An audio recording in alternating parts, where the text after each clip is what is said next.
Sim, feliz sábado, minha querida. Feliz sábado, graças a Deus pelo Dormiu dia do Senhor que bem? chegou, né? Sim. E Dormiu mano, vamos ver bem? se eu consigo ajustar. Amém. Então, Irmã, então, sim, é interessante, né? Tá o teu nome e tá uma escuridão, irmã. pois é, Você eu vou ver se eu explicou consigo ontem, ajustar, né? porque a luz da sala está acesa, mas nós temos mais uma luz aqui que está desativada. Deixa eu ver se eu consigo aqui mexer para ela acender, só um minutinho. Tá bom. A gente agradece, irmão, porque as pessoas visuais, né, gostam de isto. Já apareceu luz. Que maravilha! Que bênção! O Senhor é bom. Então, Aí, e eu não bom imaginava que dia, fizesse minha tanta querida. diferença, porque nós temos dois ambientes aqui e um deles está bem claro, Uhum, né? que Então, ótimo. graças a Deus deu certo agora. Sim, porque a Então, gente aprende com os órgãos de sentido todos ligados, sim, né? sim, E o visual, a gente vê assim a interação nos gestos, né? uhum, No olhar, assim, na expressão, e isso sim. marca e nos ensina mais. Ok. Irmã, que Deus te abençoe poderosamente. Amém, em nome de Em todas Jesus. as suas falas, nós vemos que você é uma profunda pesquisadora, leitora. Eu acompanhei você um tempo nas suas falas, acompanho, né, no grupo Ciência, Estudo, é Uhum, da sim, da fé, né? isso, Estudo da Fé. Então, a gente louva a Deus, né, Amém. pelas dádivas, pelas pessoas que buscam e que possamos também ser assim, né? Amém, em nome de Todos Jesus. somos iguais, somos instrumentos do Senhor e o Uhum, Senhor pode usar a todos, né? Basta amém. querer e abrir o coração. Bom, mas a importância maior é no que o Senhor trouxe através de você, que é o instrumento do Senhor. Então, que Deus Amém. te use, minha querida, e Amém. que o Vou Espírito ver de se eu já Deus consigo abrir permaneça aqui, conosco. então, o PowerPoint para que os irmãos possam visualizar. Só um momentinho. Ok. Eu vou deixar o celular aqui, que eu não consegui colocá-lo no suporte, mas eu já vou posicionar aqui melhor a câmera para aparecer na gravação. Tranquilo, irmã.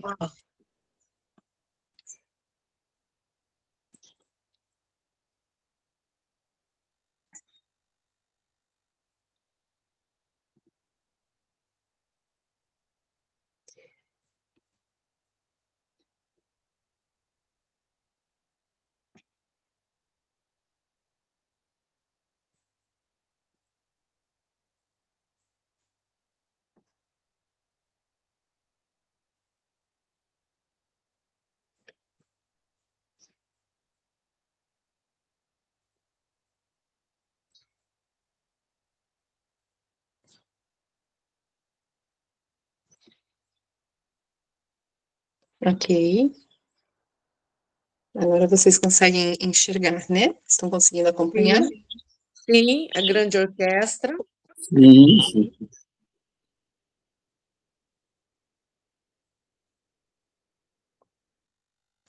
Então vamos fazer mais uma oração para que nós possamos seguir na iluminação do Senhor, né? Para entendermos esse estudo que Ele preparou para nós, para que nós pudéssemos ser alimentados hoje. Então, convido aqueles que puderem, vamos nos ajoelhar. Santo Deus, nós te louvamos pela tua presença. Obrigada, Senhor, pela tua bondade, a tua grandeza, a tua misericórdia. Reconhecemos diante de ti nossa pequenez, nossa pecaminosidade, Senhor. E suplicamos em nome de Jesus que o Senhor restaure em nós a imagem do Filho amado. Suplicamos que o Senhor nos batize com o Espírito Santo hoje, nos dando a chuva temporã e serôdia, que possamos ser agraciados, Pai, que elas cumpram na nossa vida as partes importantes, Pai, que o Senhor deseja que sejam alcançadas, Senhor, para que teu nome seja exaltado nessa terra. Paizinho Santo, ajuda-nos, dominando nossos pensamentos, sentimentos e palavras, que nós possamos confiar, Pai Santo, que tudo que o Senhor prometeu será cumprido em nós, porque o Senhor não é homem para que minta, Senhor. Por favor, nos dê entendimento neste momento. Nós clamamos a Ti, Senhor. Em nome de Jesus, pedimos e agradecemos. Amém. Amém. Amém. Amém. Então, mais uma vez, bom dia a todos. Que a paz do Senhor Jesus esteja no viver de cada um, na sua casa, com suas famílias. Ontem nós fizemos um estudo referente à besta da terra, um momento que nós estamos vivendo solene. E nesta manhã nós vamos estudar um pouquinho sobre a besta do mar e ver que momento nós estamos vivendo.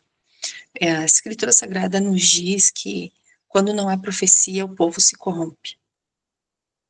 Por que entra a corrupção quando não há estudo da profecia? É porque a profecia mostra para nós a direção que os eventos estão tomando e o tempo que nós temos.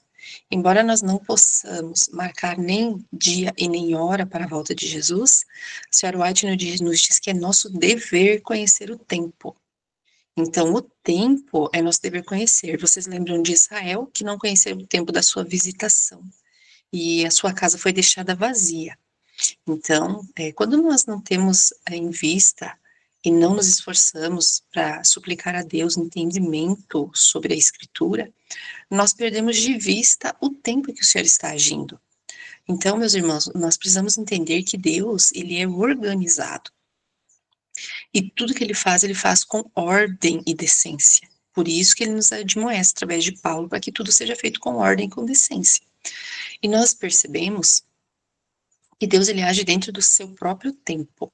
Aonde é demonstrado o tempo de Deus? O tempo dele é mostrado para nós na cronologia bíblica e também uma parte muito importante do estudo, que é o estudo do tabernáculo, do santuário, e vemos ali uma boa parte do que Deus tem planejado ali datado.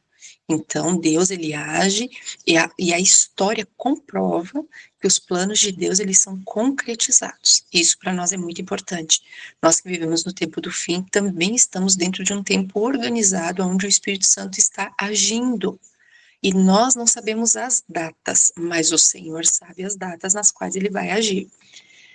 Então, aqui nós vemos que nós temos uma grande orquestra preparada, Babilônia e sua grandeza. Então, nós vemos aqui Daniel capítulo 2, verso 37 e 38, Daniel declarando que Babilônia era a cabeça de ouro. E nós vemos que esse metal é um metal nobre, né? Então, toda a estátua de Nabucodonosor, que foi colocada em sua mente no sonho, que foi replicada na mente de Daniel e que foi posteriormente construída, esse material, ele simbolizava realmente a realeza e a riqueza, né, de Babilônia. E aqui nós vemos que Deus começa a dar um tempo para eventos. Então, ele dá um tempo para a Babilônia, assim como ele posteriormente dá um tempo para os reinos que vêm na sua sequência. Porque Deus, ele deseja que todos conheçam sua grandeza, para que todos tenham a seu plano revelado.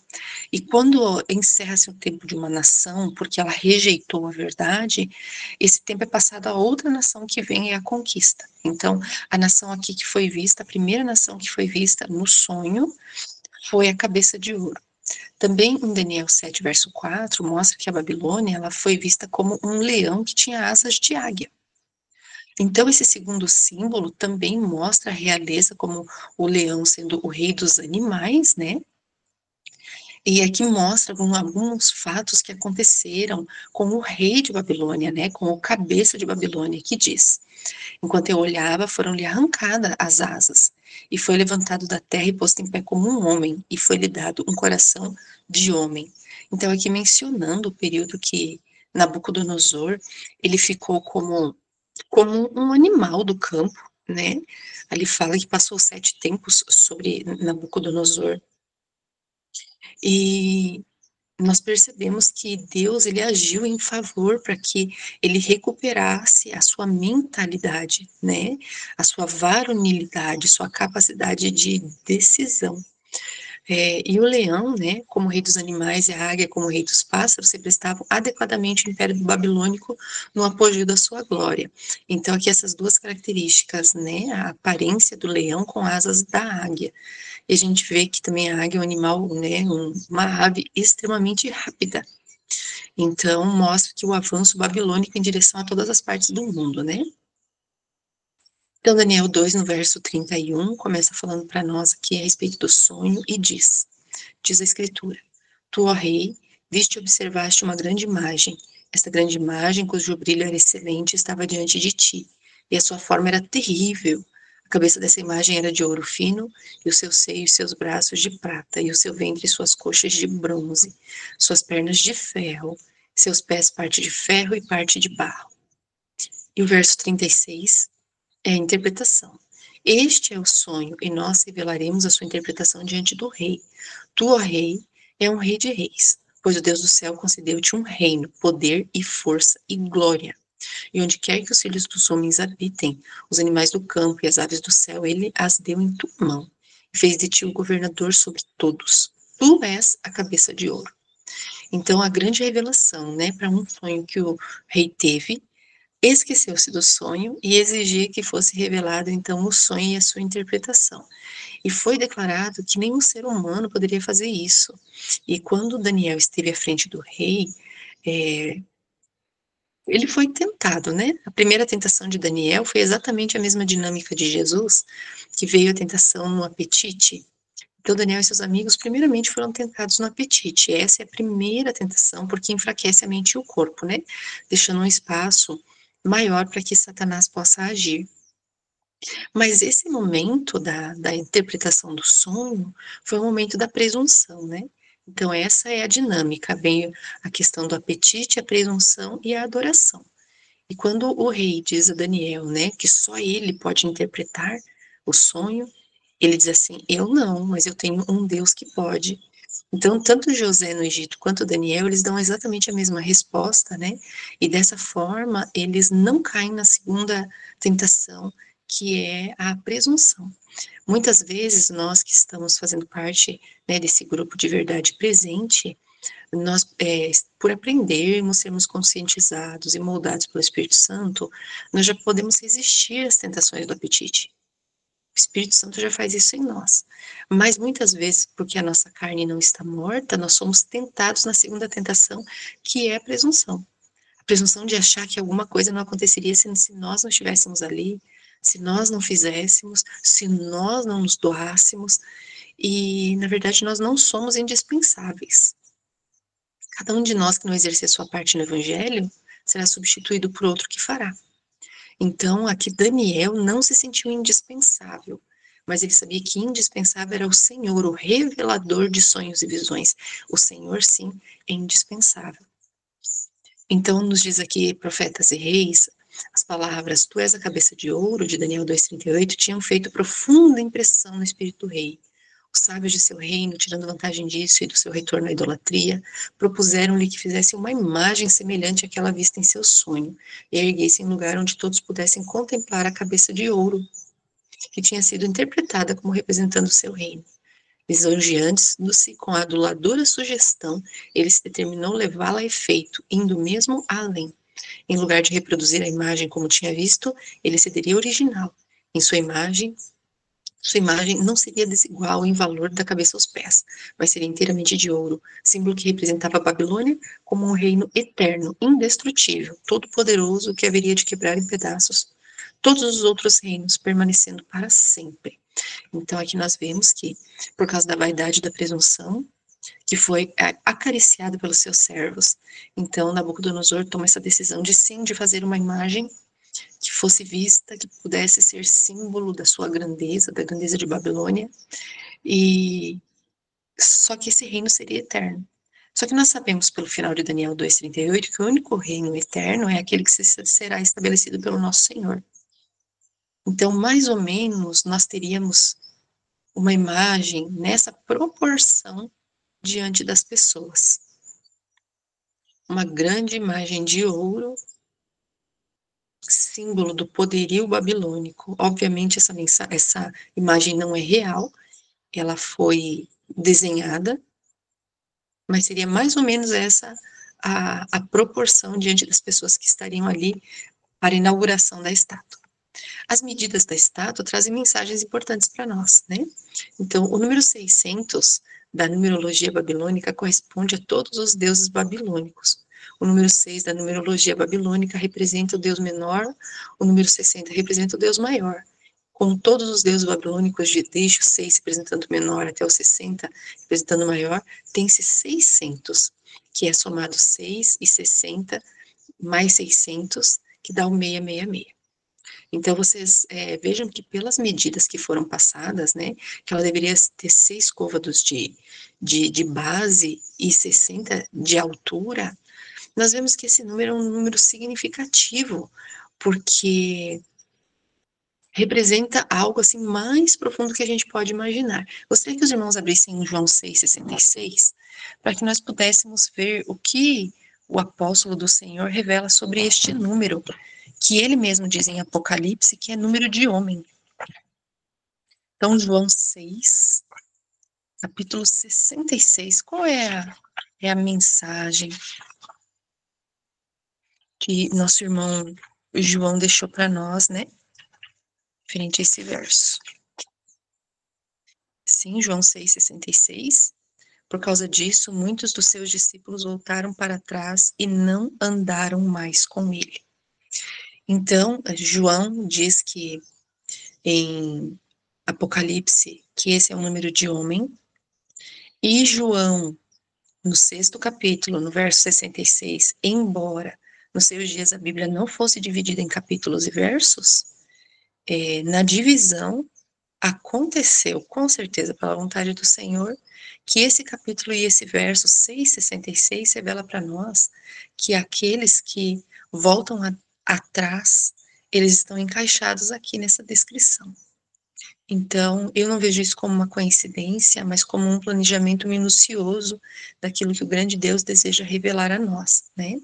A altura, a largura da estátua de Nabucodonosor abrangiam todos os deuses da Babilônia, que é confusão, bem como os da humanidade pagã. Por isso, os 600, os 60 e os 6.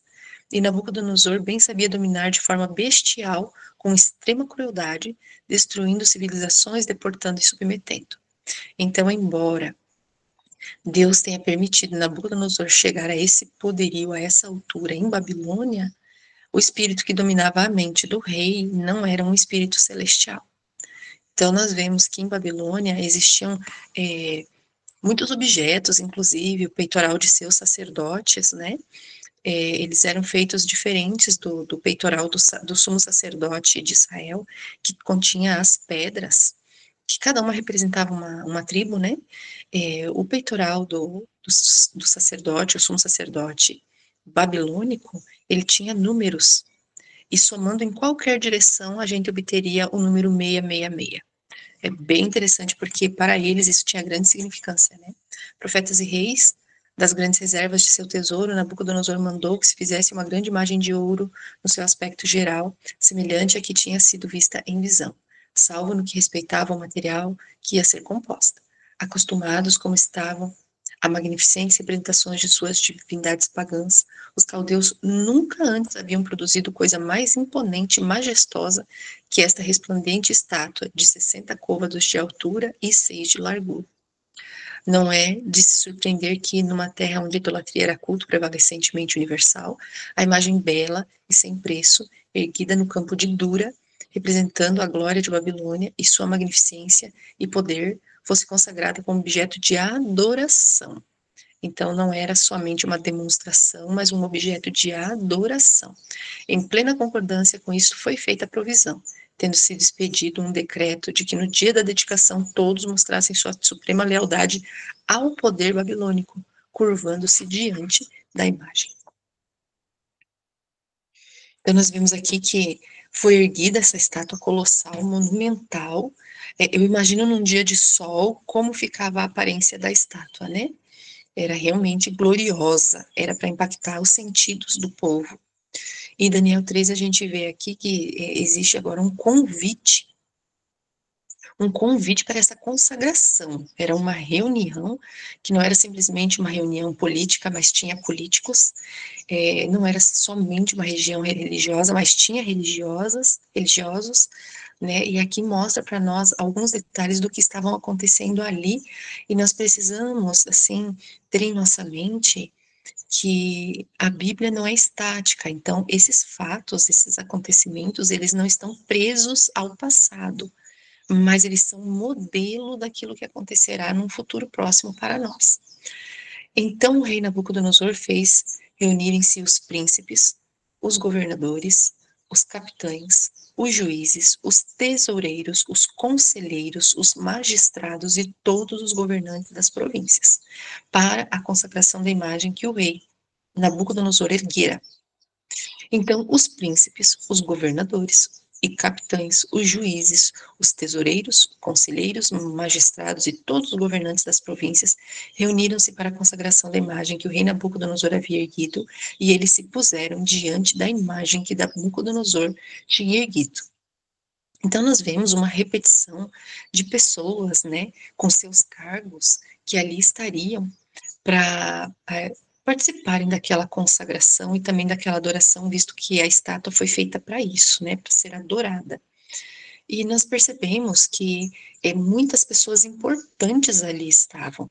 Como Babilônia era um reino mundial, né, assim ele é visto no livro de Daniel como um reino mundial, com relevância mundial, aqui nós podemos ver que essa convocação também foi uma convocação mundial.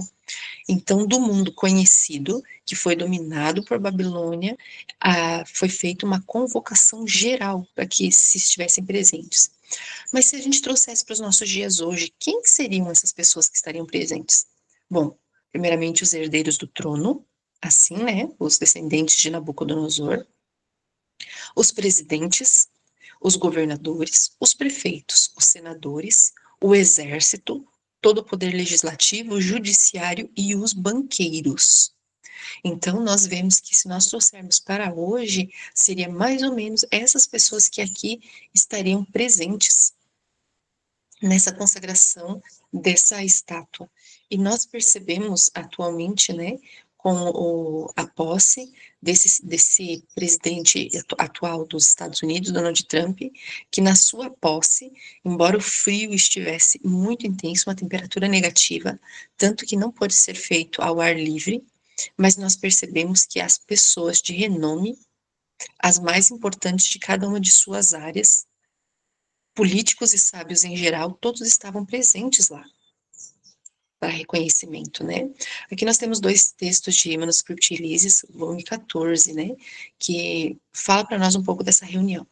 Uma reunião corrupta foi formada para destruir o memorial da criação de Deus, o sétimo dia, que ele santificou e abençoou e deu ao homem para ser um sinal entre Deus e o seu povo, a ser observado através de suas gerações para sempre.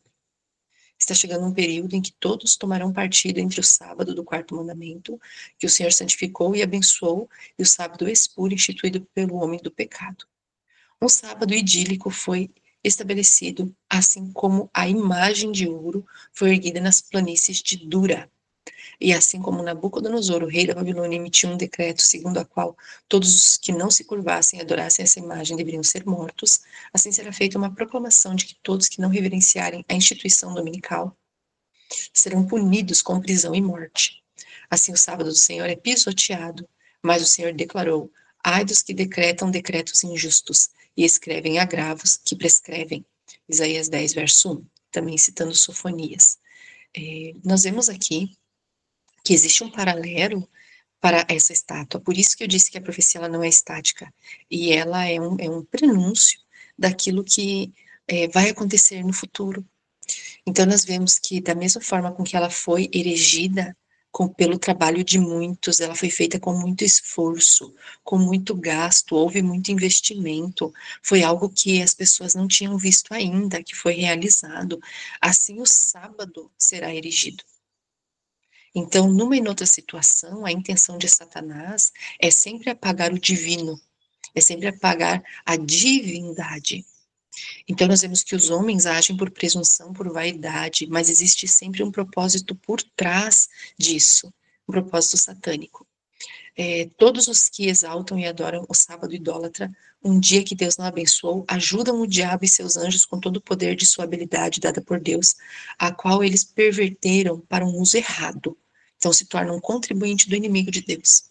Inspirados por outro espírito que cega o seu entendimento, não conseguem ver que a exaltação da observância do domingo é inteiramente uma instituição da Igreja Católica. Então, nós vemos que Apocalipse 17, ele nos mostra, nos revela quem é a Babilônia mística. Aqui nós temos a Babilônia como reino, como império em Daniel, mas Apocalipse 17 mostra para nós aquela mulher que cavalga a besta, que ela tem na sua fronte um nome, uma inscrição, e ali está escrito Babilônia, a mãe das meretrizes. Então, a Babilônia futura, que é Roma, que é o papado, ela também ergue uma estátua. É um paralelo. Ela também ergue uma imagem. O que é esta imagem? É o sábado idólatra, que será visto por todos, que será valorizado por todos e que será motivo de adoração para todos, visto que em Apocalipse 13 conta para nós que toda a terra se maravilhou seguindo a besta, aqueles que não têm o nome escrito no livro da vida do Cordeiro, né? Então, Apocalipse 13:8 comenta isso conosco. Uma das características marcantes da representação dos 144 mil é que em sua boca não foi encontrado dolo. O Senhor disse: bem-aventurado o homem cujo espírito não há dolo. Eles professam ser filhos de Deus e são representados seguindo o Cordeiro onde quer que ele vá. Eles são prefigurados diante de nós como estando no Monte Sião, cingidos para o serviço santo, vestidos de linho branco. Essa é a justiça dos santos. Mas todos os que seguem o Cordeiro no céu terão primeiro seguido na terra, em obediência confiante, amorosa e voluntária. O seguimos não com inquietação e capricho, mas com confiança e verdade, como o rebanho segue o pastor. Esse texto foi colocado aqui, meus irmãos, para que nós possamos lembrar que naquele dia da adoração, na Campina de Dura, na Babilônia, houve um remanescente que não se rendeu. E eles passaram por um decreto de morte ilesos. Então nós vemos que os amigos de Daniel, eles passaram ilesos pela morte, porque dentro da fornalha esteve aquele que tudo pode, aquele que é o doador da vida, onde nele é a fonte da vida está nele. E pela presença do Altíssimo, a morte não pôde chegar até os amigos de Daniel. Então, nós estamos percebendo que nesse momento de adoração, haverão aqueles que não vão ceder. Eles não vão ceder. Tanto que Apocalipse 13, que mostra para nós as duas bestas, a besta do mar e a besta da terra, ele já é precedido pelo Apocalipse 14, onde mostra para nós aqueles que vão subsistir, aqueles que vão ficar em pé, né, diante do Senhor, enquanto a terra inteirinha vai se curvar diante do papado e da besta da terra que faz as leis, né? Então agora vamos ver se nós já temos alguns prenúncios de quem estava na adoração a essa imagem, né? Então aqui nós temos algumas notas que estavam na internet, né, no Google. Ali diz para nós: Papa Francisco se encontra com os prefeitos de Roma. Prefeito de São Paulo é recebido pelo Papa Francisco. Papa se reúne com prefeitos de diversas cidades do mundo. Papa Francisco reúne prefeitos. Então, se lá nos dias de Nabucodonosor os prefeitos estariam presentes, hoje, com o atual Nabucodonosor, da mesma forma. Aqui nós vemos o Papa Francisco na presença de vários presidentes e ex-presidentes dos países, né? Então, nós vemos aqui a ex-presidente Dilma, nós vemos ali o o Zelensky, nós percebemos que está ali o Putin no último quadradinho, ali nós vemos o Netanyahu, vários, né? Aquele da Argentina também está ali com ele, o Milei. Então, assim, ó, se na adoração à estátua de Nabucodonosor os presidentes estavam presentes, hoje, com o novo Nabucodonosor, também. Aqui nós temos mais presidentes de várias nações, né? Inclusive representantes de outras religiões, países em que a religião ela é estatal, então eles estão ali também. E aqui nós vemos, né, o governador do Rio Grande do Sul presenteia a Papa Francisco com camisas, né, dos times de lá. Papa recebe o governador do Rio Grande do Sul, E aqui foi exatamente antes, umas 2 semanas antes daquela catástrofe que houve no Rio Grande do Sul, o governador do Rio Grande do Sul esteve lá no Vaticano presenteando o Francisco. E ele entregou nas mãos de Francisco aquilo que é mais representativo do seu estado, que são as 2 camisas dos times de lá. Eu posso falar isso, irmãos, porque eu morei lá. Eu estive lá 18 anos, né? Dos meus 4 anos até os 22, quando eu casei e vim para o Paraná, eu estive no Rio Grande do Sul. E tem esses símbolos que foram usados aqui pelo governador do Rio Grande do Sul, eles são muito significativos para os gaúchos, né? É, digamos assim, que ele entregou as 2 principais partes do Estado nas mãos do Papa Francisco. E aí teve aqui até uma brincadeira que eles fizeram e tudo mais, né? Enquanto Eduardo Leite fez o convite para que ele visite o Rio Grande do Sul em 2026, exatamente no ano da COP, né? Nós vamos ver sobre isso um pouquinho mais tarde, em função dos 400 anos das missões jesuítas, né? Jesuíticas, o pontífice deu de presente ao gaúcho uma medalha papal. Então, assim, ó, eu pergunto, né? Levanto essa questão. O Papa, sabemos que ele é um líder global, moral, ele é chamado. Mas Eduardo Leite, o que ele fez para o Papa para receber uma medalha do Papa? Vamos pensar, irmãos, nós temos que pensar. Ele dá os presentes, recebe a medalha, 2 semanas depois, o seu estado é destruído. Economia, se nós vemos que na adoração à estátua de Nabucodonosor, os governadores estavam lá, e também os banqueiros, os financistas, também eles têm que estar hoje com o novo Nabucodonosor. Economia de Francisco, mais de 500 pedidos para participar do evento de 2020. E aqui nós vemos o símbolo, né? Para mim, me parece um chicote até, um símbolo da economia de Francisco. Então, os economistas também querem se encontrar com Francisco, né? E nós temos aqui diversos países, né, que estavam ali se inscrevendo para estarem com Francisco para saberem de sua economia. E nós vemos ali que vieram de mais de 45 países, Brasil, Angola, Portugal, Cuba, Japão, Arábia Saudita e Estados Unidos. Então, em poucos meses, ele alcançou mais de 2 mil inscritos, representando seus países para a economia do Francisco, né? Então, a economia de Francisco, a gente vai ver aqui só a última parte, aqui o último parágrafo, a iniciativa de fazer um pacto com os jovens para uma economia diferente foi lançada ainda em maio, com a publicação da Carta de Apelo do Papa Francisco, dirigida ao grupo de jovens empreendedores do mundo. No texto, o pontífice pede aos jovens para juntos se conhecerem e depois fazerem um pacto para mudar a economia atual e dar uma alma à economia de amanhã. Então, nós vemos que este homem que representa este poder deseja estar com os jovens economistas da Terra para colocar um propósito, né, de realizar um pacto entre eles para uma nova economia. E nós sabemos que pelo Apocalipse 13 mostra que aqueles que não receberem a marca, o número ou o nome da besta não poderão comprar e nem vender. Aqui está instituída a economia da besta. É aqui. Então, nós vemos que se lá na adoração haviam os economistas, os banqueiros, os financistas estavam presentes, também com o Nabucodonosor atual. E aqui nós temos, inclusive, a educação, né, indo para as escolas agora, esse propósito para formar realmente novas gerações de pessoas que estejam debaixo desse jugo de serviço, né? Pacto Global Educativo, vamos sonhar juntos? Então, o que que ele deseja? Construir uma aliança entre escola, família e sociedade, uma educação que coloque a pessoa no centro, educação humanista. Aqui eu chamo a atenção para um detalhe, nós vemos que no Apocalipse 13, quando declara ali a besta do mar, mostra que ela tem o corpo de leopardo, simbolizando a Grécia, e a Grécia era uma nação humanista, onde o homem era o centro de todas as coisas. Então, aqui, essa educação de Francisco também sugere a mesma coisa, que a pessoa seja colocada no centro.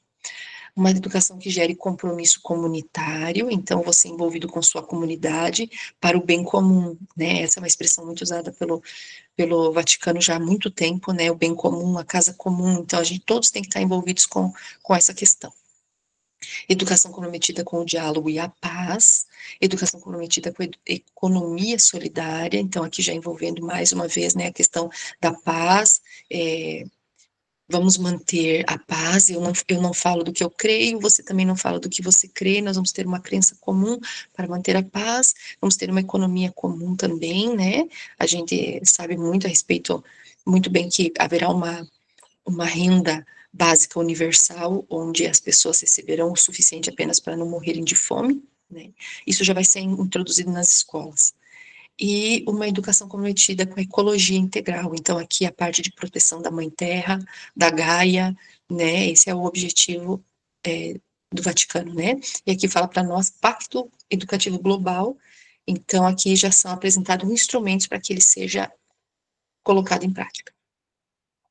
E aqui nós vemos nas escolas, né? O ano passado a gente teve essas questões aqui nas escolas americanas.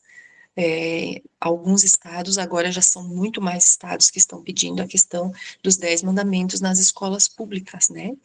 Então, aqui a última nota da CNN, Estado dos Estados Unidos ordena que escolas ensinem a Bíblia em todas as salas de aula.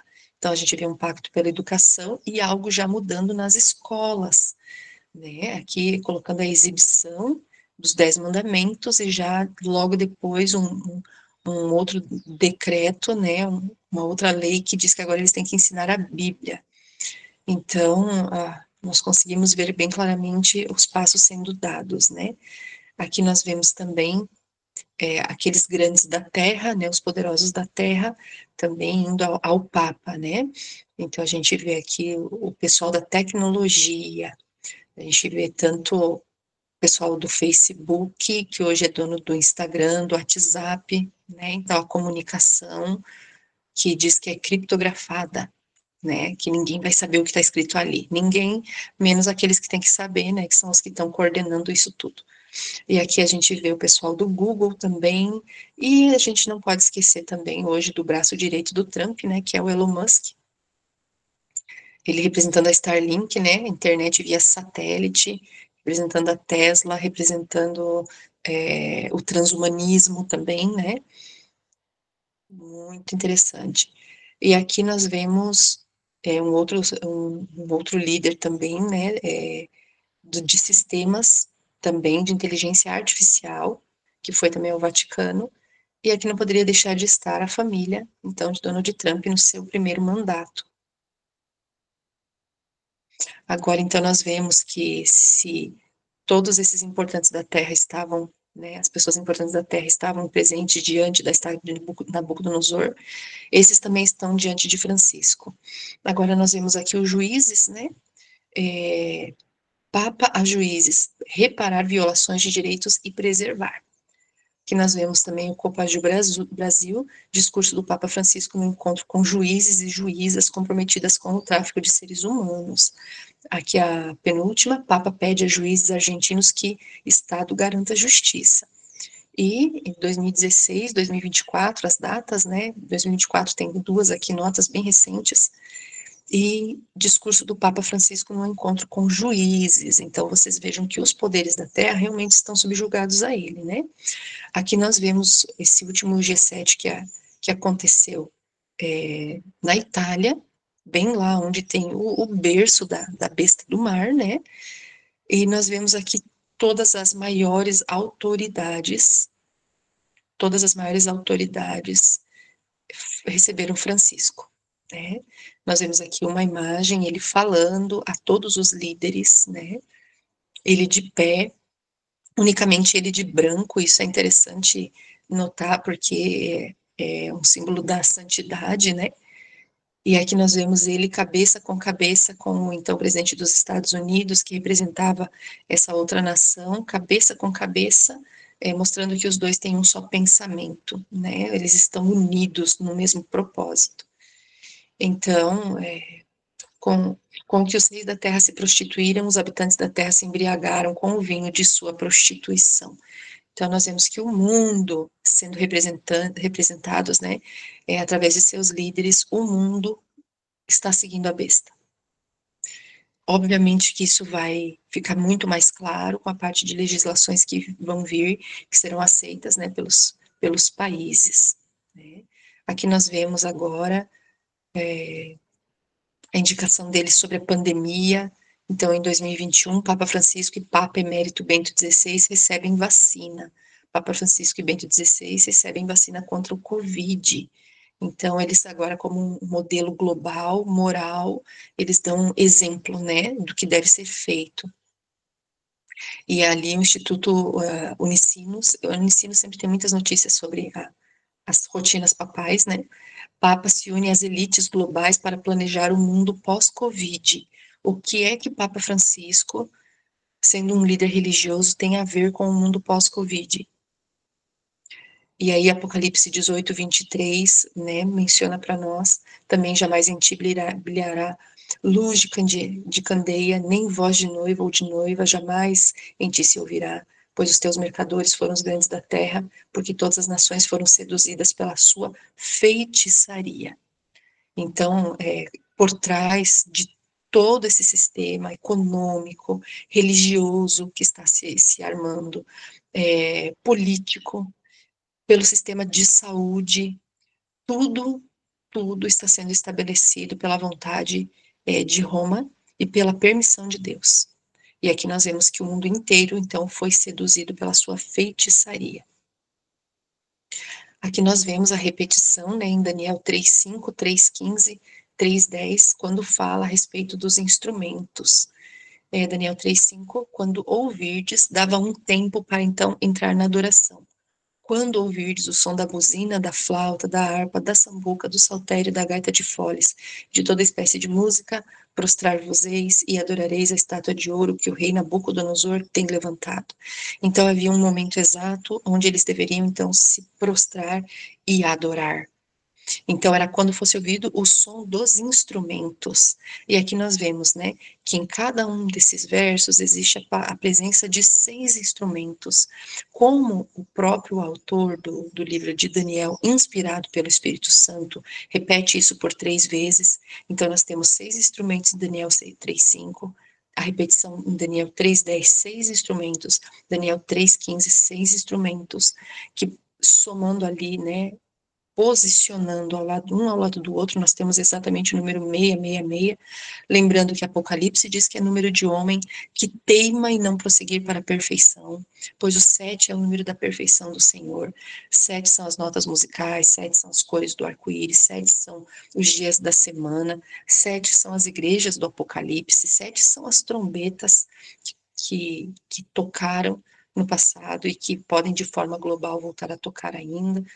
Então, assim, nós percebemos que existe uma repetição e que, como Deus nunca se confunde e nunca faz nada sem propósito, nós vemos que aqui está bem colocado para nós o número daqueles que voltaram atrás, que é o que está escrito em João 6:66.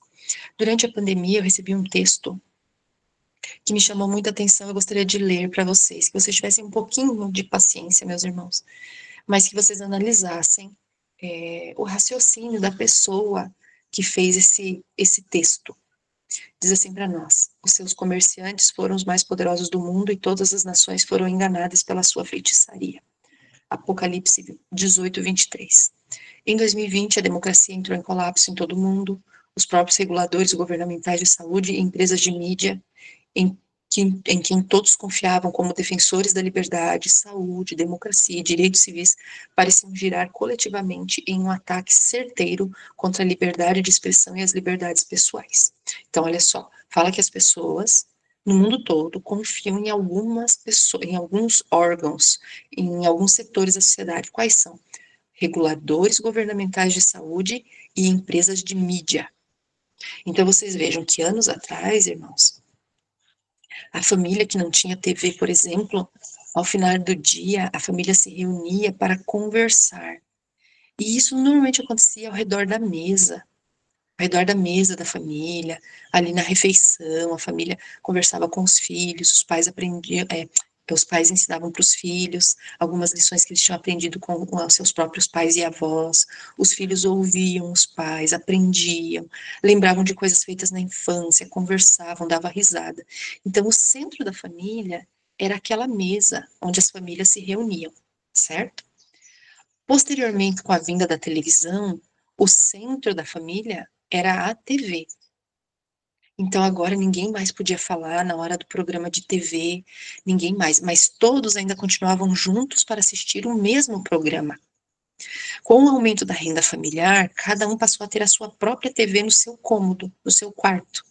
Então agora a família se espalha e o centro das famílias não é mais a própria família, a interação familiar e o aprendizado. Então cada um agora está envolvido com o seu próprio programa de TV. E com a vinda do celular, agora cada um está fechado dentro da sua própria convivência com o seu celular, cada um assistindo o que quiser, e cada vez mais o rebaixamento está dentro daquela pequena máquina que tem dominado as mentes, que já é feita de todas as formas para tirar a atenção da realidade e envolver as pessoas o máximo possível no virtual, para que elas não tenham tempo de perguntar como vai a sua alma. Então, nós vemos aqui que na pandemia, esses órgãos que as pessoas foram doutrinadas por anos a acreditar neles, confiar neles, esses órgãos se voltaram contra as liberdades das famílias, mas ainda assim foram usados para incutir o medo e o pânico nas famílias. Então, a gente lê assim: de repente, essas instituições de confiança pareciam estar agindo em conjunto para gerar medo, promover a obediência, desencorajar o pensamento crítico e conduzir 7 bilhões de pessoas para marchar ao som de uma única melodia. Escutem o que o texto diz. A TV, os programas, os jornais estavam conduzindo bilhões para quê? Marchar ao som de uma única melodia, culminando em experimentos de saúde pública em massa, com uma tecnologia nova, mal testada, mal licenciada, tão arriscada que os fabricantes se recusaram a produzi-la, a menos que todos os governantes da Terra os protegessem de qualquer responsabilidade. Em todas as nações, cidadãos em estado de choque experimentaram todas as táticas usadas do crescente totalitarismo, propaganda em massa e censura. O que que era isso? A promoção da orquestra do terror.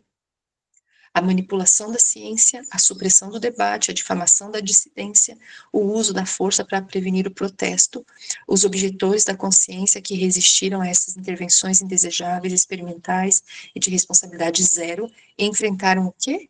Iluminações orquestradas, marginalização e bodes expiatórios. Então, aqui nós vemos que foi feito um grande ensaio. A pandemia foi um grande ensaio com uma orquestra que estava sendo tocada. E haviam ali instrumentos para colocar essa música, esse ensaio dentro das casas. De pé no centro do caos, com sua mão confiante no leme, estava a OMS, a Organização Mundial de Saúde, apoiada por diversos órgãos científicos e governamentais, dentre eles a Agência Federal do Departamento de Saúde e Serviços Humanos dos Estados Unidos, né? E aqui nós vemos a Big Pharma, então essa parte de alimentos e remédios, né? E a própria OMS participando. E ali nós vemos o símbolo da OMS, né? Eu quero, não é a pregação de hoje, obviamente, mas quero que vocês foquem naquele símbolo, que ali ela tem uma serpente em uma haste, que é uma falsa representação do que Moisés fez, né?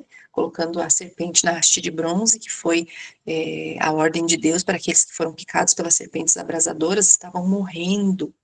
Então, estavam morrendo naquele episódio, naquele momento, e eles tinham que olhar para uma serpente.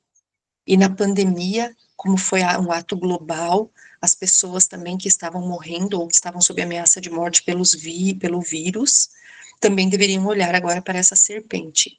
Só que essa serpente não é a serpente que representava Jesus. Como que a gente tem a certeza? Porque ao redor dela nós temos a coroa de louros. E a coroa de louros é um símbolo romano, tá? Então, assim, mesmo o símbolo da ONU também representa o governo do Vaticano, o governo de Roma, porque ela também está envolta numa coroa de louros. E a coroa de louros, ela era o símbolo, depois foi feita a coroa de ouro, né, posteriormente, era o símbolo da vitória romana. Tá? Então isso a gente pode pesquisar, tá tudo bem definido. E aqui nós vemos quem é que contribuiu para isso. Olha lá, a Big Tech, Big Data, Big Telecom, Big Finance, Big Media, né, ali fala de Michael Bloomberg, ali vamos o Murdoch, Viacom, Disney, os titãs da internet do Vale do Silício, né, o Jeff Bezos, Bill Gates, Mark Zuckerberg, lembra que eles estavam lá com o Papa?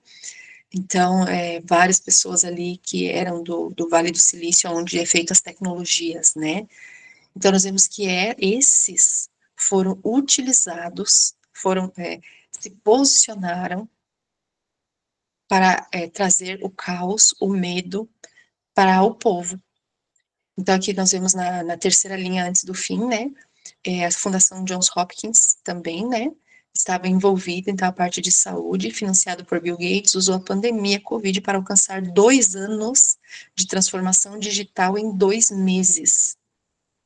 Então, a gente vê aqui que houve uma migração muito grande das reuniões físicas para usar as ferramentas, né, que foram colocadas em nossas mãos, e nós estamos aqui numa sala de reuniões exatamente porque nós aprendemos que é possível fazer as reuniões, nos unirmos como igreja virtualmente.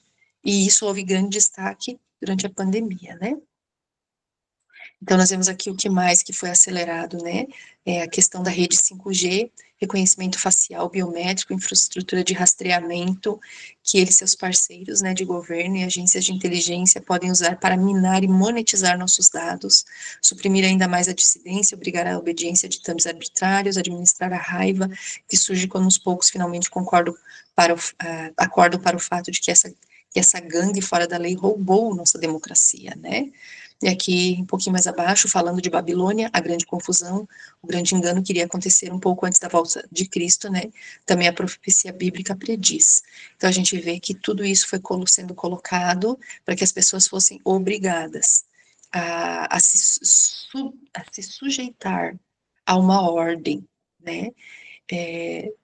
Diante da estátua de Nabucodonosor, com certeza lá estavam os exércitos babilônicos para suprimir qualquer tipo de rebelião. Tanto que os amigos de Daniel foram buscados naquele momento para prestar contas ao rei, dizer o que é que estava acontecendo, né? E aqui o exército babilônico de hoje é exatamente esse. É esse que domina a tecnologia, que através da tecnologia vai estar obrigando as pessoas a servirem o papado. Os seus comerciantes foram os mais poderosos do mundo e todas as nações foram enganadas por sua feitiçaria, sua farmaqueia. A palavra feitiçaria, nesta passagem, é a palavra grega farmaqueia. Esta é a origem da palavra farmacêutica. Assim, o versículo acima, na verdade, prevê que um engano mundial teria lugar. Esse engano seria facilitado pela farmaqueia. O objetivo é enfeitiçar ou envenenar todos os povos e nações da Terra. Quem estaria realizando esse envenenamento? Os mais poderosos do mundo. Hoje, os comerciantes mais poderosos do mundo são os homens que possuem ou controlam as grandes corporações globais. Né? Então, nós vemos aqui quem foram os instrumentos utilizados naquele grande ensaio, porque não foi nada mais do que um ensaio. Então, nós vimos que haviam as Big Techs, eu gostaria que vocês contassem aí nos dedos. Big Techs, Big Data, Big Telecom, Big Finance, Big Media e os titãs do Vale do Silício. Então, exatamente 6 instrumentos. Para que 6 instrumentos? Para colocar em prática alguns objetivos. Nós vemos aqui que a encíclica papal de 2015, por exemplo, chamada Laudato Si, ela tem alguns objetivos. Nós vemos aqui, nós temos 7 quadradinhos aqui, mas os objetivos mesmo vai até a pomba, tá? Até a pomba são os objetivos da Laudato Si. Quais são? Respostas ao clamor da terra, resposta ao clamor dos pobres, economia ecológica, adoção de estilo de vida sensíveis, né? Posso se colocar no lugar do outro, educação ecológica, espiritualidade ecológica. Então, nós temos 6 objetivos da Laudato Si, nós temos 6 instrumentos colocados. Lembra da repetição do número 6, né? Apresentando um pouquinho para vocês sobre as COPs, nós vemos que estão existindo várias COPs, né? Em 2015, por exemplo, foi a COP 21, isso quer dizer que antes dela já houveram 20 COPs. Em 2015 foi feito o tratado, o Acordo de Paris, que não deveria ser assinado antes de o Vaticano ser ouvido. né? Então, quando veio a ideia do que deveria ser feito, eles estavam aguardando que o líder moral se pronunciasse para que fosse ali pautado o que deveria ser decidido nessa COP21 em 2015. E foi ali, então, que a encíclica Laudato Si, então, foi aceita pela liderança global, né? E nós vemos aqui algumas últimas. A última será em 2030. Nós ainda vamos descobrir o tema, daqui a pouco vamos falar sobre o tema da última das COPs ali, né? Eu digo última porque ela está em total concordância com os objetivos da Laudato Si. Então, a Laudato Si está sendo aplicada desde 2025, né? Aliás, desde a COP 25 em 2019. Então, ela está sendo aplicada já nas reuniões das COPs. Então, elas estão andando juntas, tanto a encíclica papal, quanto as COPs, que são as reuniões pelo clima, são as reuniões que eles estão montando para tomarem decisões. Então, anualmente, os passos estão avançando. E nós, como povo de Deus, não estamos vendo quase nada. Como o Senhor diz, quem é cego como meu servo e surdo como mensageiro a quem eu envio. Então, muitas vezes nós estamos achando que a vida segue normal, irmãos, e que vamos ter muito tempo até a volta de Jesus, quando, na verdade, aquilo que Satanás está tentando implementar, agora restando pouco tempo, porque 6.000 anos de pecado estão por se finalizar, nós, às vezes, achamos que está tudo bem. E a gente acha, às vezes, que é um exagero olhar os sinais, né? Embora o foco seja Cristo e sua justiça, irmãos, para nós vivermos e pregarmos, mas nós precisamos estar reunidos e analisar o que está acontecendo, porque Deus está dando para nós o tempo, para nós podermos nos organizar, para nós podermos nos preparar, né? Como a gente estudou há alguns dias atrás, Noé teve 120 anos para se preparar, José teve 7 anos para se preparar, nós vemos ali que a mãe de Moisés teve 1 ano para se preparar. Nós vemos que Esther teria 1 ano, mas para ela o tempo foi abreviado e ela teve simplesmente poucos dias para se preparar, né? E, e nós aqui vamos ser pegos de surpresa tendo tempo para nos preparar? Pensemos juntos, irmãos, pensemos juntos. Então, aqui nós vemos aqui ó, os capítulos da Laudato Si, né? 6 capítulos, a gente não vai mencionar todos, mas o capítulo 6, que é a educação e espiritualidade ecológica, tudo isso já está sendo implementado aos poucos na sociedade, todos os capítulos estão sendo colocados, estão sendo postos, aceitos pelos governos, aceitos pelas escolas, tudo aquilo que foi posto lá, que nós estudamos, a economia de Francisco, o pacto educacional de Francisco, está sendo tudo colocado, tanto que nesse ano, 2025, a COP30 vai ser realizada no Pará, aqui no Brasil, e eles já estão tomando providências para que ela seja um sucesso. O planejamento é que não haja nenhuma outra COP tão boa quanto a do Brasil. Tá? Mas essa questão da espiritualidade ecológica, né, ela vai ser também colocada. Agora, vamos ver aqui os eventos interligados.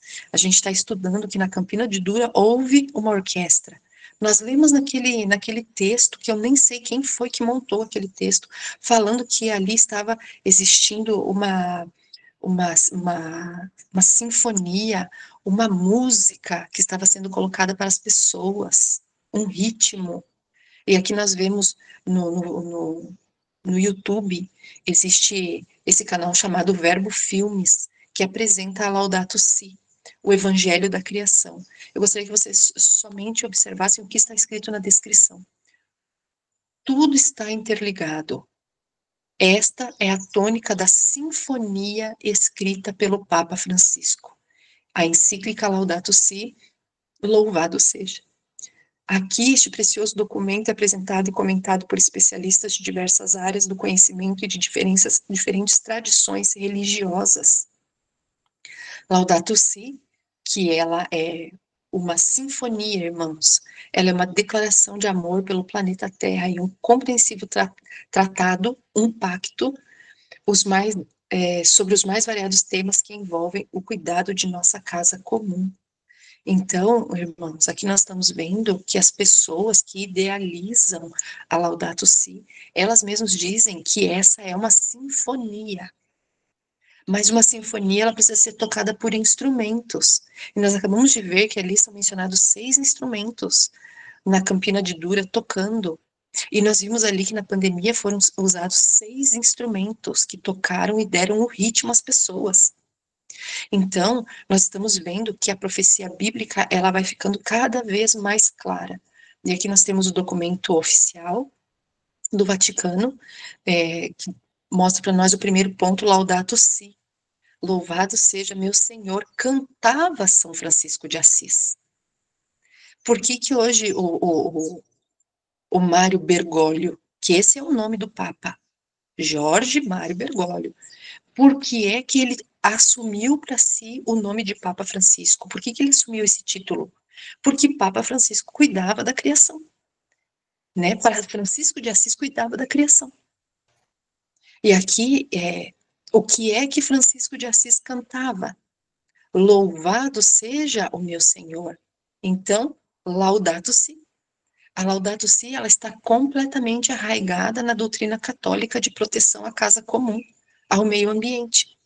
Nesse gracioso cântico, recordava-nos que a nossa casa comum se pode comparar, ora, a uma irmã com quem partilhamos a existência, ora, com uma boa mãe que nos acolhe nos seus braços. Louvado seja meu Senhor pela nossa irmã, a Mãe Terra, e nos sustenta e governa e produz variados frutos com flores coloridas e verduras. Então, aqui nós vemos o panteísmo totalmente arraigado, chamando o planeta de mãe, como se houvesse uma interação, né, física, emocional com o planeta.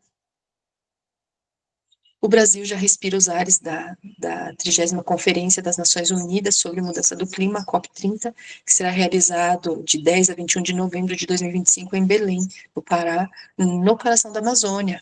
O Lula já disse que quer trazer o Papa para o Brasil. Eu não sei se ele vem por causa dos problemas de saúde, mas essa é a intenção.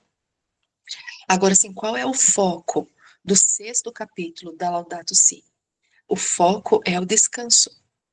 O capítulo 6 da carta encíclica Laudato Si cita 6 vezes o descanso da terra, menciona Êxodo 20 e mostra a necessidade de um descanso comum.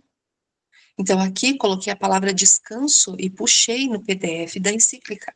E aparece vários momentos em que é falado do descanso, mas esse aqui me chama a atenção, porque ele mostra qual é o foco do descanso que é para ser colocado. A participação na Eucaristia é especialmente importante. Olha só, a semelhança do sábado judaico é nos oferecido um dia para nós descansarmos, né? Ali a palavrinha cobriu. Então, olha só, para nós estarmos em harmonia com Deus e consigo mesmo, com os outros e com o mundo.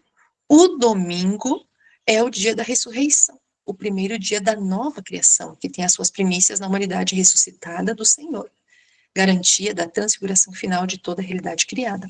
Além disso, esse dia anuncia o descanso eterno do homem em Deus. Assim, a espiritualidade cristã integra o valor do repouso e da festa. O ser humano tende a reduzir o descanso contemplativo ao âmbito do estéril e do inútil, esquecendo que deste modo se tira a obra realizada, o mais importante, o seu significado.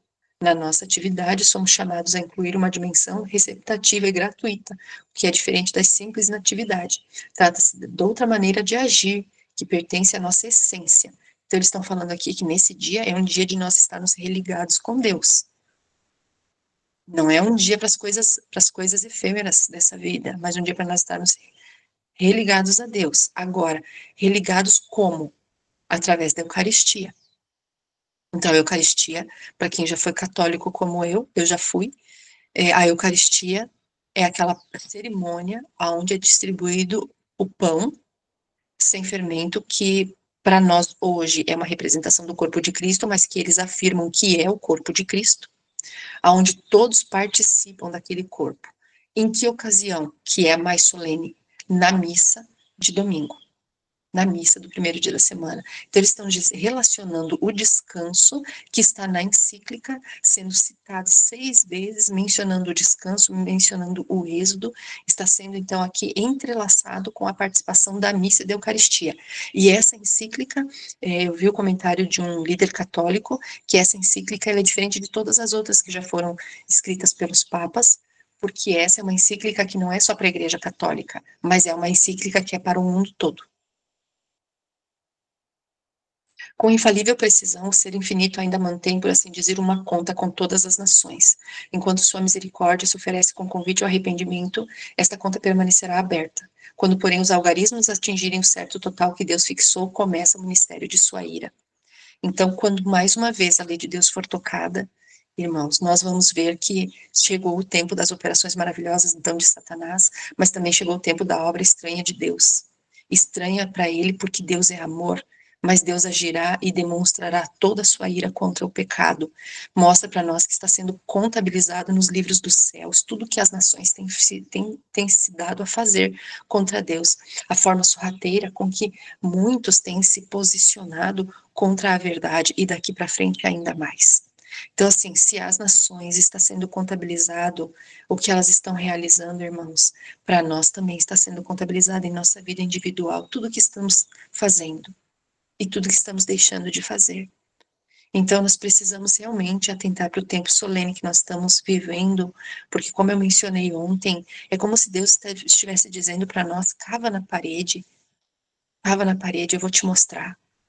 E tudo isso que tem acontecido não é para nos trazer um mal-estar, nem para nos conduzir a algum tipo de fanatismo, mas é para que nós tenhamos na nossa mente, na nossa consciência, de que os poderes na Terra estão se arregimentando. Isso foi dito para nós através do espírito de profecias, e nós estamos vivendo um momento tão privilegiado que nós, pelos meios de comunicação, nós conseguimos contemplar o que está sendo feito. Esta é a regra do jogo. Deus não faz nada, nada em oculto.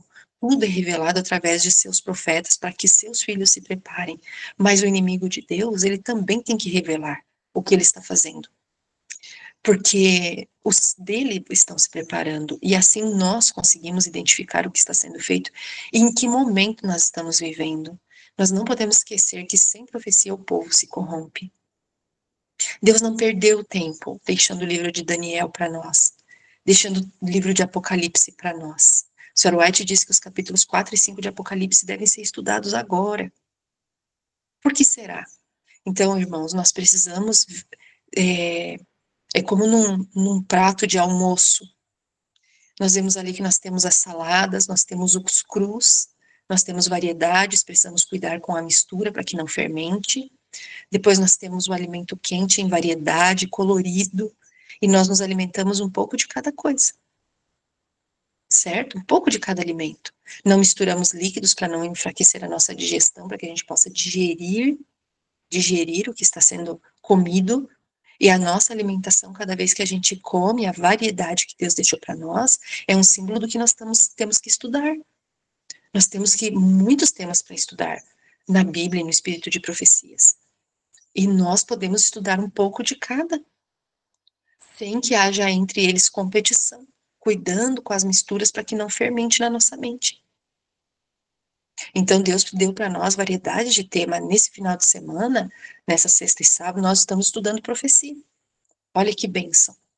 Nós estudamos diversos temas, estudamos saúde, estudamos a justiça pela fé, estudamos o santuário, agora estamos estudando profecia. Um pouco aqui e um pouco aí. O último texto aqui diz para nós: Deus mantém um registro das nações, os números estão se avolumando contra elas nos livros dos céus. E quando se houver tornado uma lei que a transgressão do primeiro dia da semana será enfrentada com punições, então a medida estará cheia. Então agora vem um basta de Deus, e o transbordar de sua ira transbordará em juízo. Como isso se dará? Como se deu em Babilônia? Como se deu? Satanás sabe que Deus colocou a eternidade no coração do homem e que existe no coração do homem um desejo para a adoração. Isso já nasce conosco. Nós temos desejo de adorar. Então, assim, quando essa adoração não é bem dirigida, nós podemos adorar a pessoas, coisas, situações. Então, transforma-se em objeto de adoração para nós. Mas quando ela é bem posicionada, ensinada segundo o que está escrito, a adoração, ela se direciona ao Criador. É isso que nós temos sempre que ter na nossa mente. A inteligência satânica sabe disso. E lá foi posto algo que era incutido todo o tempo nas pessoas, o desejo por adoração, os grandes deuses, as grandes estátuas na Babilônia, vários templos de adoração. Então, assim, ó, na Babilônia, onde quer que eles fossem, o bairro que eles estivessem, isso conduzia o pensamento das pessoas para a adoração. Quando foi oferecida a adoração a eles na Campina de Dura, eles já estavam dominados para isso. Já estavam dominados. Então vocês vejam que entre o povo de Israel mesmo, quantos ficaram em pé? Só um pequeno remanescente, irmãos.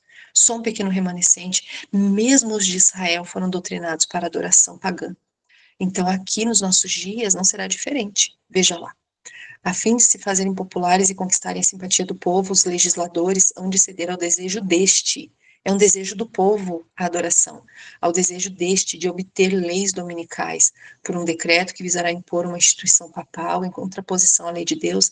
A nação americana se divorciará por completo dos princípios da justiça. Com a aproximação dos exércitos romanos foi um sinal para os discípulos da iminente destruição de Jerusalém. Assim, essa apostasia será para nós um sinal de que o limite da paciência de Deus está atingido.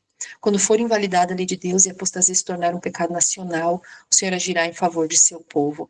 Mas a gente não pode esquecer que essa adoração ela será nacional, mas ela será também declarada mundial, e a aflição que nossos irmãos passarem nos Estados Unidos será a mesma aflição que todos no mundo inteiro passarão. O povo dos Estados Unidos tem sido um povo favorecido, mas quando eles restringirem a liberdade religiosa, renunciarem ao protestantismo e apoiarem o papado, a medida de sua culpa estará cheia, e nos livros do céu está escrito apostasia nacional. Então aqui nós vemos o limite, haverá um limite, né, para a ação do homem. Daniel 3, verso 19, então Nabucodonosor se encheu de furor e emudeceu seu aspecto de seu semblante contra Sadraque, Mesaque e Abednego. Falou e ordenou que a fornalha se aquecesse 7 vezes, mais do que se costumava aquecer. Então agora nós vemos aqui que o rei realmente, ele mostra quem é pela sua fisionomia, ele mostra quem o domina pela sua fisionomia, pela sua reação em fúria e o seu desejo de sangue, né?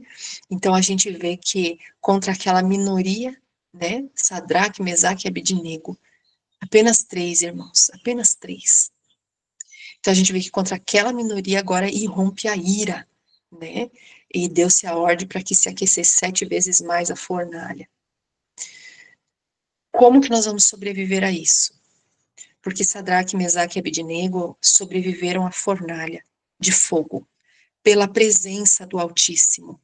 E nós bem sabemos que a presença do Altíssimo ela pode estar conosco todo o tempo, primeiramente pelo Espírito Santo que habita em nós. Nós podemos desfrutar dessa presença extraordinária, maravilhosa, que o Espírito Santo reine soberano em nossa vida, mas também pela fé na palavra. Então, o livro Exaltai 221 diz: aquele que recebe a palavra, recebe Cristo. Então, olha só o que está escrito aqui. Isaías 43, 2. Quando passares pelas águas, eu serei contigo. Quando pelos rios, eles não te submergirão. Quando caminhares pelo fogo, não te queimarás, nem a chama arderá em ti. Será que os amigos de Daniel pensaram neste texto do profeta Isaías? Será que eles lembraram disso? Que a chama não queimará em ti quando você caminhar pelo fogo? Porque o rei, ele diz, né? Eu vejo 3 homens que estão caminhando pelo fogo. E vejo o quarto, e a aparência dele é como o filho dos deuses. Ou como o filho de Deus. Então, esse texto, com certeza, se tornou real na vida deles. Com certeza. Deuteronômio 31, 6. Sede fortes e corajosos, não tenhais medo, nem fiqueis aterrorizados diante delas, porque Yahweh, vosso Deus, é quem vai convosco, o Eterno nunca vos deixará e jamais vos abandonará. Será que lá dentro da fornalha, esses jovens lembraram desse trecho da Escritura, que o Senhor nunca, jamais os abandonaria? Deuteronômio 31, 8, o próprio Senhor marchará à tua frente, ele estará sempre contigo, nunca te deixará, jamais te abandonará, não tenha medo e nem te apavores. Salmo 66, 12, permitiste que sobre nossas cabeças homens cavalgassem, passamos pelo fogo e pela água, mas nos trouxeste ao refrigério. Glória a Deus, irmãos. sabiamente inspirado. Salmo 66, 12. Passamos pelo fogo e pelas águas. Isso podem ser provas que a gente possa estar passando para nos purificar, porque tanto água quanto fogo purifica. Mas aqui, no caso de os amigos de Daniel, ele veio para a literalidade. Eles realmente passaram pelo fogo. A lei dominical será a nossa fornalha. Apocalipse 22, 11. Mostra para nós que nós precisamos ter um posicionamento, que diz assim para nós: eles, portanto, o venceram por causa do sangue do Cordeiro e por intermédio da palavra do testemunho que anunciaram, posto que face a face com a morte não amaram mais a própria vida. Então, irmãos, a gente lembra de Paulo quando ele diz: sede meus imitadores como eu sou do Senhor. Nós devemos imitar, né? Só que em nós não há forças para isso, em nós não há poder para imitar isso, irmãos. Nós precisamos realmente de uma vida maior em nós, uma vida superior, uma vida plena em nós, que nos possibilite viver de modo a não ter medo a perder a vida.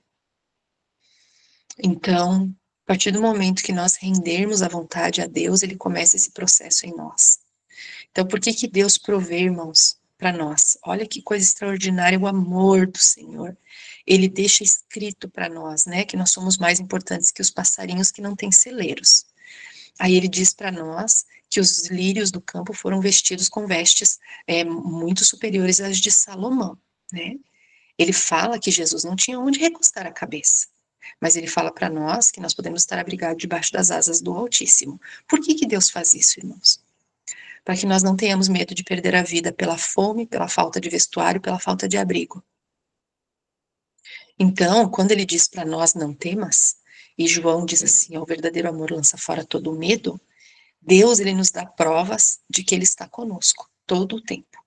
E quando ele permite alguma prova para nós em nossa vida, é para que a gente possa medir o nosso nível de medo. Então, irmãos, quando a gente perde o emprego, por exemplo, Deus está ali, está dando para nós, através do emprego, o salário mensal, para que nós possamos dar testemunho. Então, veja, nós precisamos ter um círculo maior de convivência, porque como nós infelizmente, somos muito, muito egoístas, nós gostamos de ficar quietinho no nosso caminho, no nosso espaço, certo? Se nós pudermos ficar na nossa casa quietinho, a gente fica. Mas, então, para ter o nosso sustento, nós precisamos trabalhar. A empresa, ela é um campo de semeadura para o evangelho. Então, estando trabalhando, Deus nos coloca para dar testemunho lá. E não é para ganhar dinheiro. Nós, às vezes, nos equivocamos, a gente acha que trabalha para ganhar dinheiro. Mas não, a gente trabalha para dar testemunho, e o dinheiro Deus provê, porque Ele é o dono da prata e do ouro. Então, como eu tenho convívio agora com outras pessoas, eu estou sendo ali útil. Quando acabou o meu tempo de utilidade naquele lugar, então eu vou sair daquele lugar, Deus vai me colocar em outro lugar. Mas eu tenho medo, porque agora eu não tenho salário e a família está prestes a perecer. Veja bem a nossa mentalidade. Então, quando Deus nos mostra que nós ainda não confiamos nele, é o momento da prova. Ele expõe para nós como é que está o nosso coração. Então, veja bem, Deus várias vezes tem a oportunidade de nos curar de nossas enfermidades. Mas durante a enfermidade, ele mostra para nós o quanto medo nós ainda temos e que nós ainda não confiamos totalmente nele. Então, eu assisti essa semana um vídeo de um garotinho que teve câncer. Ele devia ter uns 8 anos, mais ou menos, bem pequeno. E tá ele e o pai faz uma mini entrevista com ele, e o pai pergunta assim para ele, você tá com medo? Ele disse assim, eu não tenho medo. Ele disse assim, mas você tem câncer. Eu não tenho medo, eu não tenho medo do câncer. Mas por que que Deus permitiu que você tivesse câncer, filho? Ele disse assim, porque eu sou um escolhido.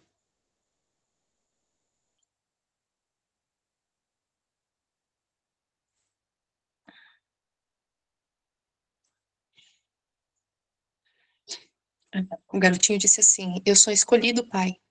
Deus me escolheu. E ele disse assim, mas por que que Deus te escolheu? Você não ama Deus? Ele disse assim, eu amo a Deus e ele me escolheu, pai. Ele me escolheu para ter essa dor. E o pai pergunta, mas você tá bravo com Deus? E ele diz, não, eu fui escolhido por Deus. E eu sou agradecido a Deus porque nenhuma das minhas duas irmãs estão passando por essa dor.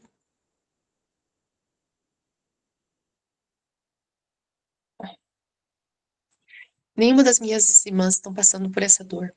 E quando ele fala assim, o pai começa a chorar. E o pai é um homem bem grande, bem forte, assim, sabe? E o pai começa a chorar. E aí o pai diz assim, aí o menino pergunta pro pai, por que você tá chorando, pai? E ele diz assim, porque eu gostaria de ter tido câncer no teu lugar para você não passar por essa dor. Então, irmãos, cada prova que a gente vai passando, Deus está nos escolhendo para que a gente dê testemunho. E às vezes a gente está tão perplexo com a dor, porque nós somos seres humanos, nós somos carne, a gente sofre com a dor, a gente sofre com a falta de resposta dos médicos, mas nós temos um Deus que pode curar, né? Eu sempre falo com Deus, né? Quando eu tenho alguma dor, assim, insuportável, né? Porque eu não gosto de tomar medicação, então, quando eu tenho alguma dor insuportável, eu falo para Deus, eu digo, Senhor, eu sei que isso aqui só vai anuviar o meu cérebro, e é por causa do meu cérebro que eu não vou estar sentindo essa dor, mas eu sei que a cura vem somente de ti, me ajuda. Só o Senhor pode promover cura. Então, aqui, irmãos, a lei dominical, ela será a maior oportunidade que nós vamos ter de mostrar quem é o Deus que reina na nossa vida. E ela realmente, de fato, vai ser a nossa fornalha. Ali vai ser a última instância de purificação para o nosso caráter, para que as arestas sejam realmente removidas de uma vez por todas. E na lei dominical vai ficar muito claro quem serve a Deus e quem não serve, quem confia em Deus e quem tem medo.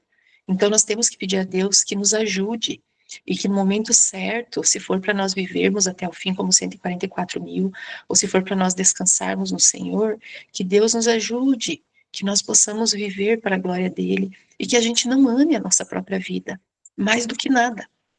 Que nós estejamos subjugados e como João Batista, né, disse, né, importa que ele cresça e que eu diminua. Romanos 14:8, se vivemos, para o Senhor vivemos, e se morremos, é para o Senhor que morremos. Sendo assim, quer vivamos ou morramos, pertencemos ao Senhor. Paulo estava decidido que para ele viver ou morrer era lucro. Viver por Cristo era o que ele queria, mas morrer por Cristo para ele era lucro. Ele não tinha mais medo da morte, porque ele sabia que era um segundo, né? Porque o morto não conta o tempo, né, irmãos? O morto, ele não olha para o relógio. Quando é retirado de nós o fôlego, e quando novamente nos é dado o fôlego, passou para nós, na nossa mente, em um segundo. Então, Paulo, ele queria tanto estar com o Senhor, que para ele, estar nesse mundo, como disse Ellen White, aqui era escuro demais para ele já. Para aquele que contemplou a glória, aquele que ouviu palavras inefáveis, aquele que viu o terceiro céu, estar aqui era escuro demais. Então, para Paulo disse: para mim, o viver é Cristo, o morrer é lucro. E para nós, irmãos, será que o viver para nós tem sido Cristo? Ou será que nós estamos ainda acalentando o eu aqui, né? Apocalipse 14:13, então ouvi uma voz grave do céu que ordenava: escreve, bem-aventurados os mortos que desde agora morrem no Senhor, sim, diz o Espírito, para que descansem de suas lutas e trabalhos, porquanto as suas obras os acompanham. Chegou a hora de ceifar a terra. Então, irmãos, nós vamos passar por tudo isso, e pode ser que na minha família, ou que na tua família, nós tenhamos algumas percas, pode ser que nós tenhamos algumas baixas. E nós vamos precisar ainda assim estar com o Senhor, né? A gente vê o caso de Ellen White, né? Ela perdeu 2 filhos para a morte e depois o esposo. E nem isso pôde parar o ministério dela, sabe? Ela poderia ter se entregue à depressão, mas o espírito que vivia nela era mais forte do que a depressão que a cercava. A depressão cercou Ellen White, mas não entrou nela, graças a Deus. A fornalha da aflição. 1 Coríntios 3:12. Se alguma pessoa edifica sobre esse alicerce, utilizando ouro, prata, pedras preciosas, madeira, feno ou palha, sua obra será manifesta, porquanto o dia a trará à luz, pois será revelada pelo fogo, que provará a qualidade da obra de cada um. Se a obra que alguém construiu permanecer, esse receberá a sua recompensa. Malaquias 4:2. Contudo, quem suportará o dia de sua vinda? Quem permanecerá de pé quando ele surgir? Pois ele será como o fogo do ourives e como o sabão do lavandeiro. Então, irmãos, aqui foi mostrado o fogo que os babilônios puderam acender para fazer o seu ídolo e também para consumir os rebeldes. Mas aqui está mostrando para nós que Deus também, ele vem e ele, a sua glória consumirá tudo aquilo que não foi por ele instituído. Então, irmãos, vai ser muito melhor para nós sermos purificados na fornalha da aflição, para nós que será a lei dominical, do que sermos consumidos pela glória de Deus que é revelada em fogo. Será muito melhor. E vestindo-vos da couraça da justiça, Efésios 6,14, devemos pôr cada peça da armadura e então ficar firmes. O Senhor nos honrou, escolhendo-nos como seus soldados. Lutemos bravamente por ele, mantendo o direito em toda transação. Ponde como couraça essa divinamente protegida justiça, que é privilégio de todos usar. Isto protegerá nossa vida espiritual. Comentário Bíblico Adventista, volume 6, página 1119. Todos os que vestirem a justiça de Cristo estarão perante ele como escolhidos, e fiéis e leais. Satanás não tem poder para arrancá-los da mão do Salvador. Nenhuma alma que em penitência e fé reclame a sua proteção permitirá a Cristo que passe para o poder do inimigo. Profetas e Reis, página 587. Amém e glória a Deus. Todo aquele que entrar na cidade de Deus pelas portas de pérola, falo-á como vencedor, e sua maior conquista terá sido a do próprio eu. Então, irmãos, aqui nós estamos numa luta intensa, acirrada, não há momento para descanso. Em alguns momentos, meu filho diz assim: descansa, mãe. Relaxa, mãe. E eu digo para ele: só no céu. Enquanto aqui estivermos, nós estamos em posição de vigilância. Enquanto aqui nós estamos, meus irmãos, nós somos atalaias. Enquanto aqui estamos, nós fazemos parte de um exército. E se meio à luta nós descansamos, irmãos, nós podemos ser tidos como desertores. Então nós temos que ter essa posição de estarmos em vigilância. Podemos ter alegria, podemos ser felizes, podemos desfrutar de paz, podemos desfrutar da presença das pessoas, mas espiritualmente, irmãos, nós temos que estar orando e vigiando para não passar pela grande decepção que tanto os nossos irmãos, os apóstolos, quanto os nossos pioneiros passaram da decepção de 1844. Que Deus nos ajude. A lei dominical pegará muitos de surpresa. Pessoas no mundo serão pegas de surpresa, mas pior é que pessoas da igreja serão pegas de surpresa. Adventistas do sétimo dia serão pegos de surpresa e muitos não estarão prontos. Muitos se curvarão como a grande multidão na Campina de Dura. Nós estamos vendo os sinais, meus irmãos. Deus está mostrando para nós. Nós vimos ontem, nós vimos hoje. Nada está oculto diante de nós, irmãos. Nós não temos desculpa. Nós não temos desculpa. Porque como a irmã Nayara colocou agora aqui no texto, o último ato do drama será o descanso dominical, e isso vem com o propósito de revelar o verdadeiro caráter dos servos de Deus. Então, o que é que nós estamos cultivando dia a dia em nosso caráter, irmãos? Que Deus, nosso Senhor, nos ajude, nos dê fé e força para atravessarmos essa fornalha que está diante de nós. Amém? Então, vamos nos ajoelhar neste momento, vamos orar, agradecer a Deus pelo maná que Ele mandou para nós nessa manhã. Santo Deus, nós te louvamos, Senhor, por aqui estarmos mais uma vez. Pai de amor, recebendo do Senhor a iluminação que vem dos céus.